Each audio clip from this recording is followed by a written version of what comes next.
Eu sou terapeuta há 5 anos e essas foram as 5 maiores lições que eu aprendi. Muito comum as pessoas geralmente pensarem que apenas o paciente está passando por uma jornada terapêutica dentro do processo de terapia, mas algo que muitas pessoas não te contam, principalmente nós terapeutas, é que nós estamos aprendendo a todo momento com a jornada de vocês. E dentro dessa jornada de aprendizado, eu vou compartilhar com vocês agora a primeira lição, que foi uma das mais importantes de toda a minha jornada dentro desse processo terapêutico. Geralmente, as pessoas mais difíceis de lidar, aquelas que a gente tem mais vontade de desprezar, são as que mais precisam de amor.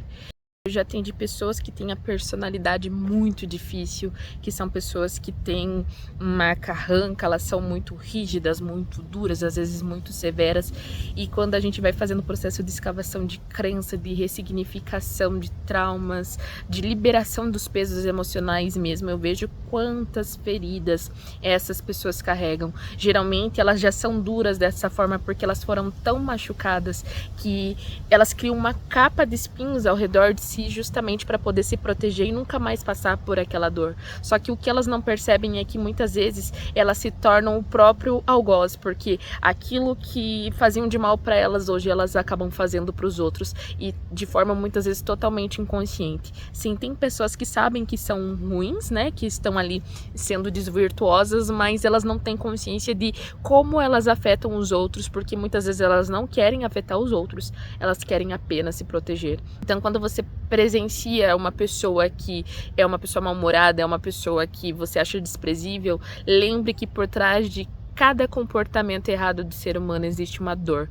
e uma dor que precisa de amor e de acolhimento. Então, dentro dessa jornada eu aprendi a não julgar mais as histórias das pessoas, porque até mesmo as histórias que podem nos contar de pessoas terríveis da humanidade, existe uma dor gigantesca por trás. A segunda lição é que laço de sangue nem sempre é sua família, e aqui eu preciso trazer a referência dessa frase, porque eu aprendi isso com o Caboclo Tupinambá, porque aí é uma história muito pessoal. Eu passei por situações em que eu tive que tomar um distanciamento saudável dos meus próprios parentes, porque não eram pessoas que me faziam bem, não eram pessoas que me apoiavam, que valorizavam e honravam a minha presença.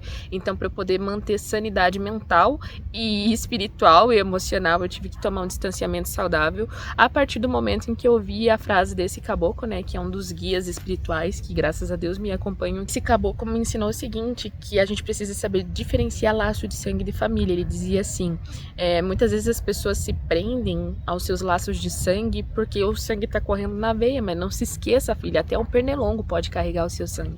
Agora a família é aquela que te apoia, que está com você nos bons e nos maus momentos, que torce, vibra por você, são pessoas que você pode ter apoio, sustento, base para sua vida. Então não confunda laço de sangue com família. Família você pode escolher, laço de sangue não, mas você não precisa ficar perto de pessoas que não te fazem bem. E a partir desse momento eu tomei consciência e pela sincronicidade da espiritualidade do universo, eu comecei a atender muitas pessoas em que essa orientação foi muito válida para a jornada de libertação delas, porque muitas vezes a gente acaba aceitando muita indignidade, humilhações, a gente se permite passar por muito sofrimento com a justificativa de que, é a minha família. Então essa foi a maior lição que eu tive, de aprender a honrar quem eu sou, a minha presença e a minha existência, e estar apenas em lugares que me recebem e honram quem eu sou e honram o meu tempo. A terceira lição é que o excesso de controle, pessoas extremamente controladoras são as pessoas que geralmente mais sofrem e mais têm crises de ansiedade.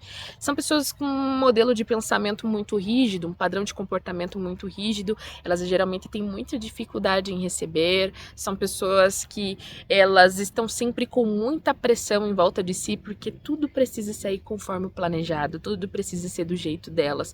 Elas não permitem confiar no fluxo da vida, numa consciência superior, seja Deus, Javé, Oxalá, Criador, Universo, não sei, mas entender que tudo o que acontece é para o bem maior, é porque foi permitido pelo divino, é porque você tem algo para aprender. Então, são pessoas que trazem muito sofrimento e justamente por não ter esse controle, porque por mais que elas queiram ter controle da vida, não tem como você controlar a hora que o sol desce, né, a hora que ele se põe, a hora que ele nasce, não tem como você controlar o tempo, tem muitas coisas que a gente não pode controlar, e aí essa pessoa vai vendo que a vida não consegue em conformidade aquilo que ela planejou, então ela começa a ficar ansiosa. Por quê? Porque a vida não está está cumprindo com as expectativas dela.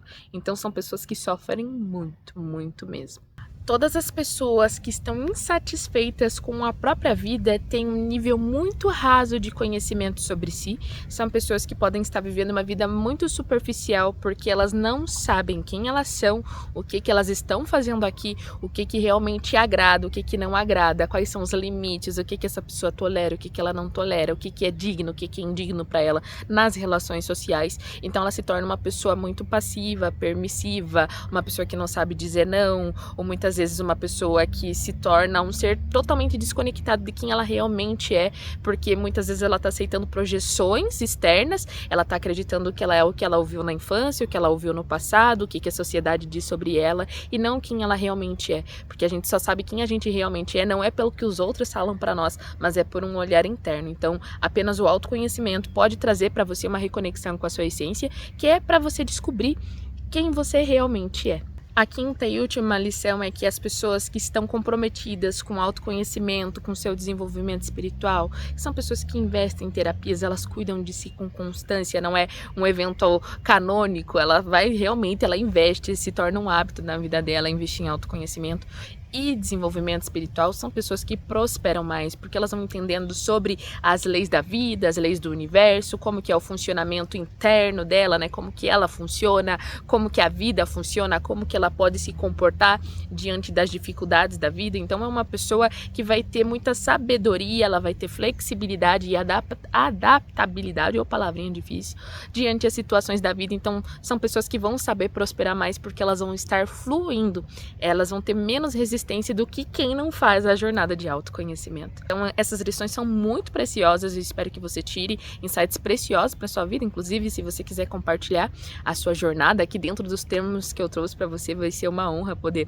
conhecer um pouquinho mais de você. Se você gostou desse vídeo, deixa o seu like, compartilha com alguém que você sabe que esse vídeo vai ajudar e beijão, até o próximo vídeo.